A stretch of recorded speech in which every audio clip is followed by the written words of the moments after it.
Le rêve, le songe, la vision. Nous sommes en train de voir ce qui se cache lorsque nous disons rêve, lorsque nous disons songe. Je suis venue aujourd'hui particulièrement pour vous donner la compréhension qui se cache dans ce mot, qui se cache dans ce nom lorsque nous parlons de songe. Parce que avant d'avoir un songe, il faut d'abord comprendre ce que c'est qu'un songe. Avant d'avoir une vision, il faut savoir ce que c'est et savoir travailler en conséquence en fonction de ce qu'est la chose.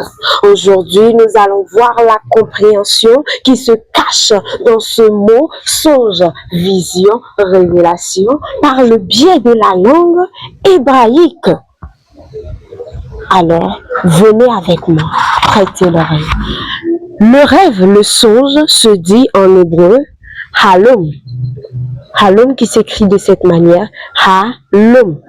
Vous pouvez remarquer déjà qu'il y a une quatrième lettre qui n'est pas écrite de la même couleur que les autres. Permettez-moi de vous expliquer le pourquoi. Cette quatrième lettre, c'est le même, se dit en hébreu même, et correspond à notre M de l'alphabet français. Le même en hébreu veut dire l'eau, la vie, la matrice fondamentale, le Saint-Esprit.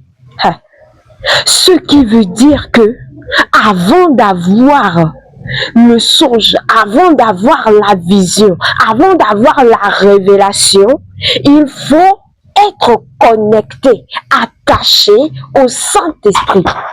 Il faut être attaché en bonne communion avec le Saint-Esprit parce que c'est seul le Saint-Esprit qui va te révéler les plans maléfiques que les diables, que les agents du diable ont conçus pour ta vie dans le monde spirituel, dans le monde des ténèbres. Et c'est aussi le Saint-Esprit qui va te révéler ton héritage qui se trouve dans la lumière auprès du trône de gloire de l'Éternel. Alors si tu n'es pas connecté avec ce Saint-Esprit-là, tu ne pourras rien faire. Tu ne pourras rien faire. Tu seras toujours malade. Tu seras toujours une victime.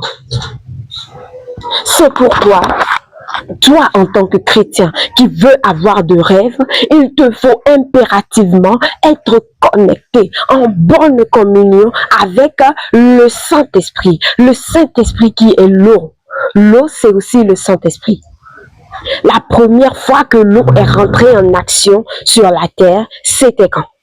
C'était lorsqu'une vapeur d'eau s'est élevée de la terre et a arrosé toute la terre et a fait que tout ce que l'Éternel avait dit a pris vie.